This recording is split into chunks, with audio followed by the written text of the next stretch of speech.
আসসালামু আলাইকুম। সরকারি মুজিব কলেজের পক্ষ থেকে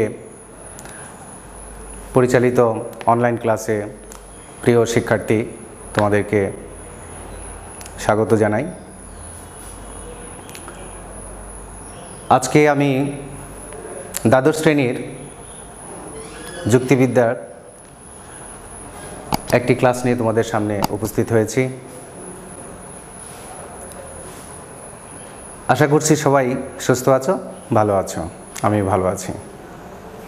তো যা হোক, আজকে তোমাদেরকে আমি যে পাঠটা দিব সে পাঠ হচ্ছে ব্যাখ্যা, অর্থাৎ যুক্তিবিদ্যায় একটি অধ্যায়ে ব্যাখ্যাকরণ বা ব্যাখ্যা একটা চ্যাপ্টার আছে। এই চ্যাপ্টারে আমরা ব্যাখ্যা সম্পর্কে আজকে জানব, পড়ব।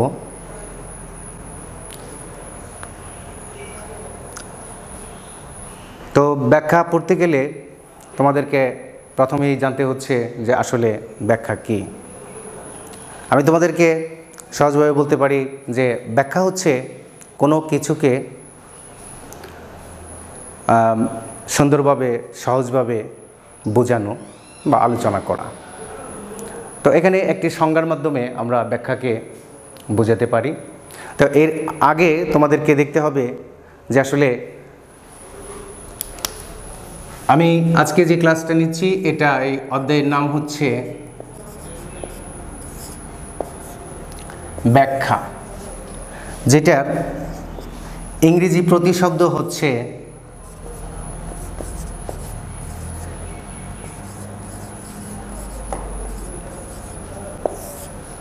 এক্সপ্লেনেশন।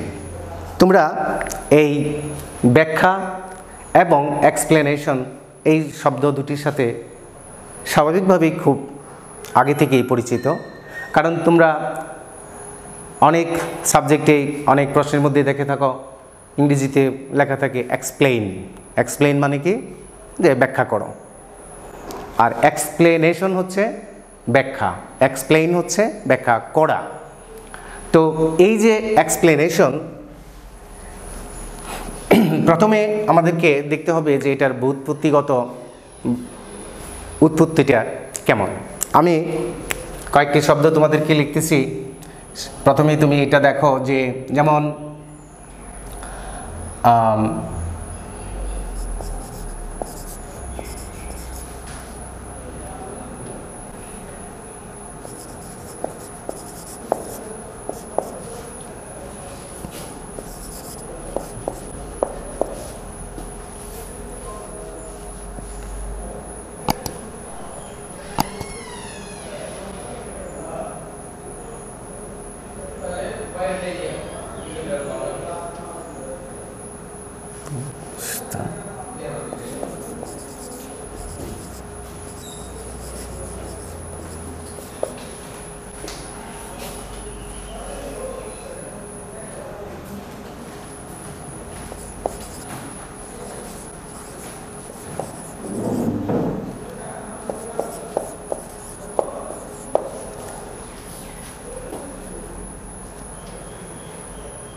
এই যে EX এবং সহজ করা টু মেক প্লেন, এই দুটি শব্দ আমি তোমাদেরকে দেখিয়েছি।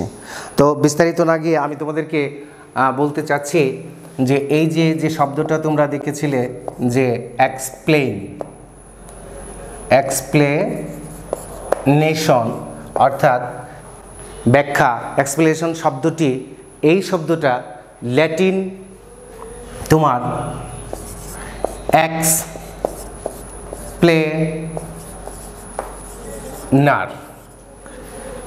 এক্সপ্লেনেশন ল্যাটিন এক্সপ্লেনার শব্দ থেকে এসেছে। এবং এই দুটি শব্দ তোমার এই এক্সপ্লেনেশন এক্সপ্লেনার থেকে এসেছে। এই শব্দটা এক্সপ্লেনেচার শব্দ, যেটা এক্সপ্লেনার শব্দটি আসছে তোমার EX অর্থাৎ এক্স, এটা থেকে। এবং আরেকটা আমি যদি যোগ বলি এখানে এইভাবে বলবো এক্সপ্লেনাস। তাহলে এই যে আমি দুইটা শব্দ এখানে লিখেছি, একটা হচ্ছে EX অর্থাৎ এক্স, আর একটা লিখেছি কি প্লেনাস।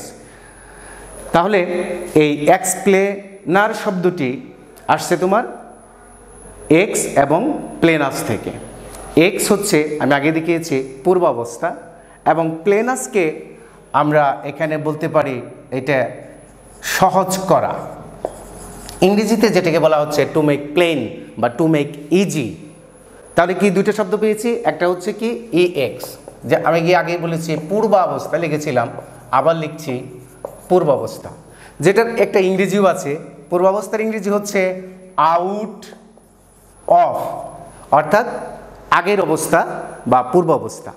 তো এখন এটা বলার কারণ হচ্ছে যে EX প্লেনাস, এই দুটি শব্দের সমন্বয়ে আমাদের তৈরি হয়েছে এক্সপ্লেনার, এবং সেখান থেকে আসছে তোমার কি এক্সপ্লেনেশন বা ব্যাখ্যা।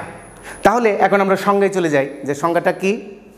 পূর্বাবস্থা, একটা পূর্বাবস্থাকে সহজ, সুন্দর এবং সহজবুদ্ধ করে তোলার নামই হচ্ছে তোমার ব্যাখ্যা, বুঝিয়ে দেওয়ার নামই হচ্ছে ব্যাখ্যা। তো ব্যাখ্যা যদি থাকে তাহলে ব্যাখ্যা কয় প্রকার এইটা আমাদের জানা দরকার। ব্যাখ্যা মূলত দুই প্রকার। কয় প্রকার? দুই প্রকার। দেখো আমি লিখছি ব্যাখ্যা দুই প্রকার। কি কি? নাম্বার 1, একটা হচ্ছে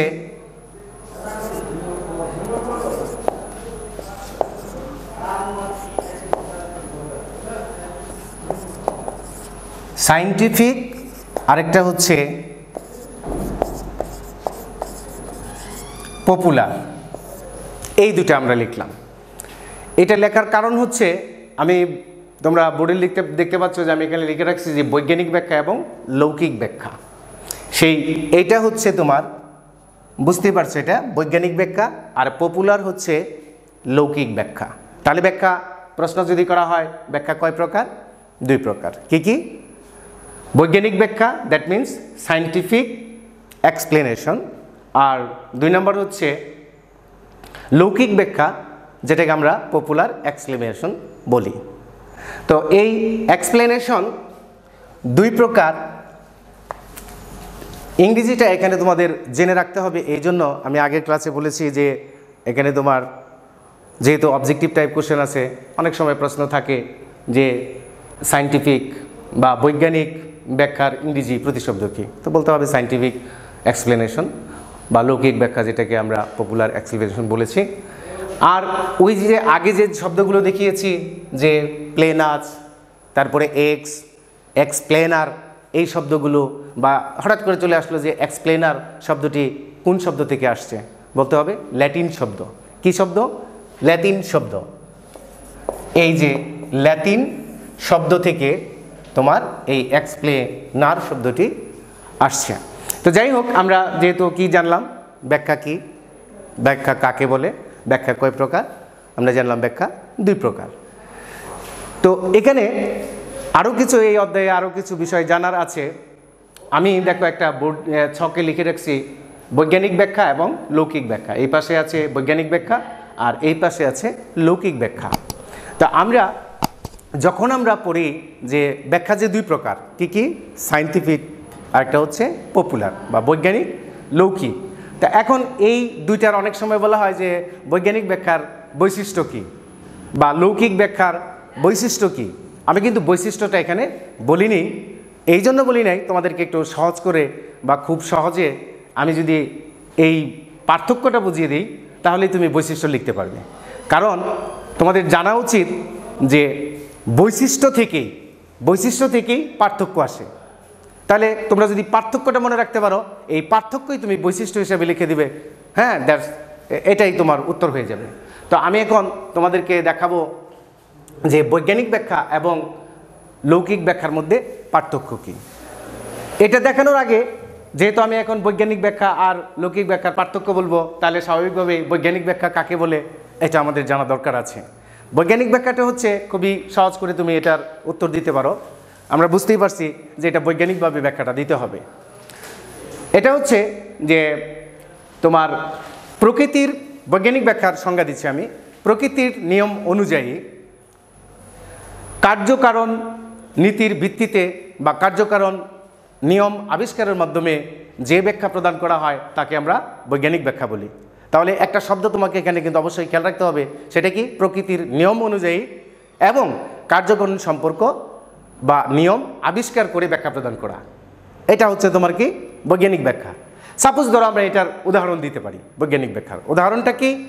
যে নিউটন জড়বস্তুর পতনের যে বিষয়টা, এটা তিনি যখন দেখলেন তখন প্রকল্প হিসাবে তিনি মনে করলেন যে এটা হচ্ছে মাধ্যাকর্ষণ শক্তির প্রভাবে হয়, এবং এটার পরে তিনি এইটার সাথে প্রকল্প হিসাবে আরও নিলেন যে জোয়ার ভাটা, গ্রহ নক্ষত্রের গতিবিধি ইত্যাদিকে একত্রে তিনি শেষে ফাইনালি বললেন যে এটা কিসের জন্য হয়?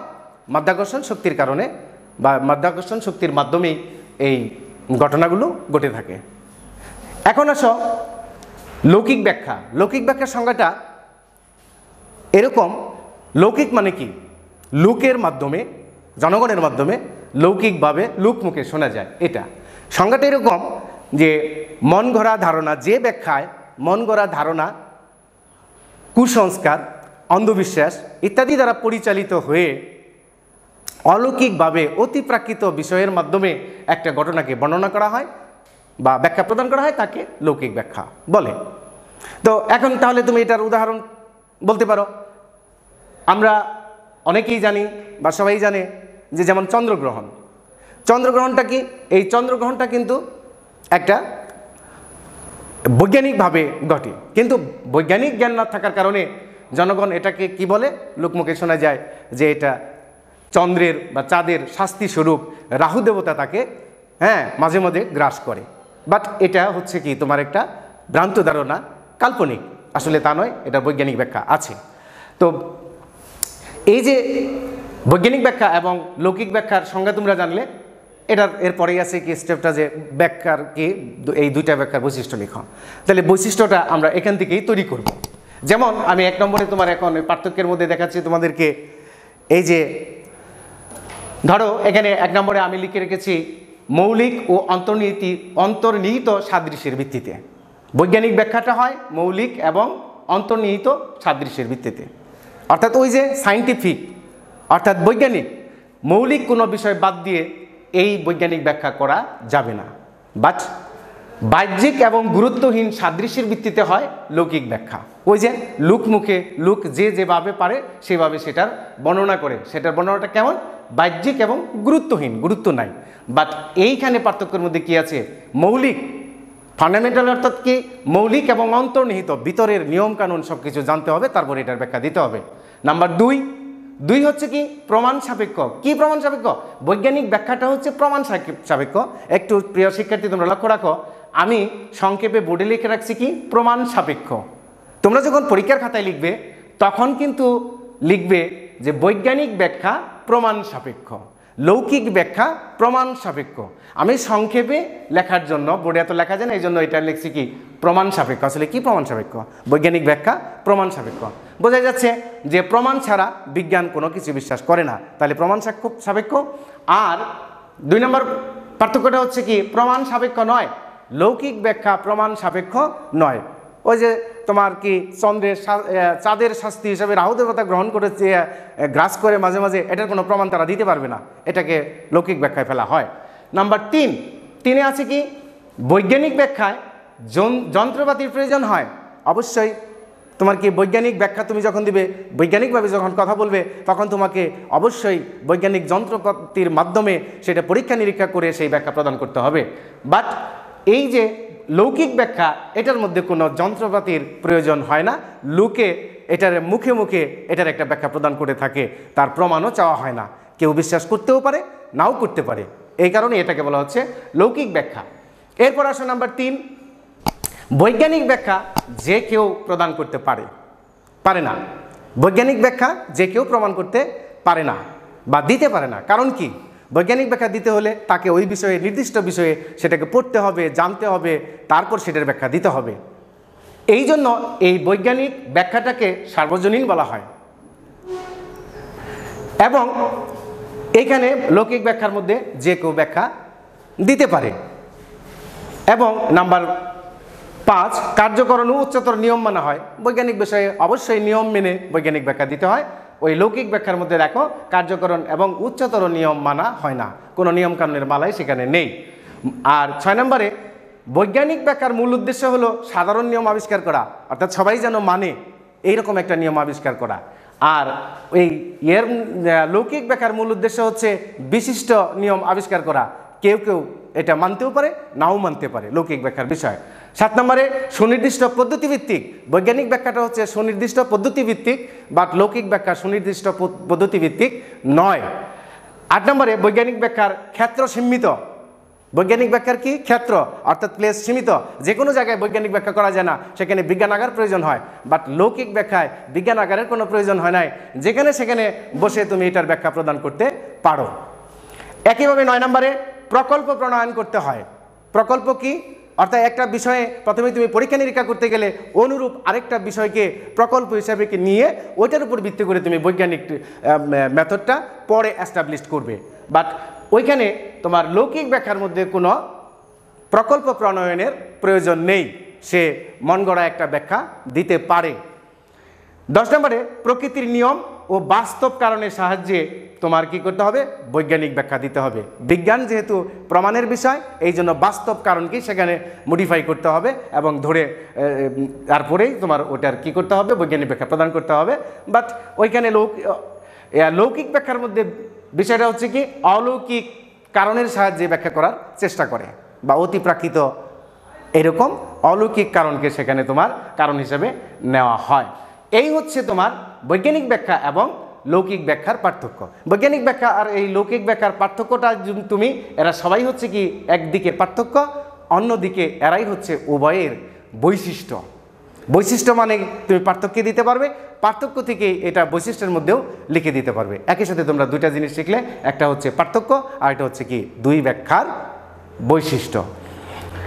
তো আমরা আজকে বৈজ্ঞানিক ব্যাখ্যা, লৌকিক ব্যাখ্যা পড়লাম, ব্যাখ্যার প্রকারভেদ পড়লাম। তোমরা এটা এখন বাসায় বসে ভালো করে পড়ার চেষ্টা করবে। আমি আগামী ক্লাসে নতুন আরেকটা টপিকস নিয়ে উপস্থিত হব, আল্লাহ যদি সুস্থ রাখে। তোমরা সবাই সুস্থ থাকো, আল্লাহ তোমাদেরকে সুস্থ রাখুক এই কামনায় শেষ করছি। আসসালামু আলাইকুম।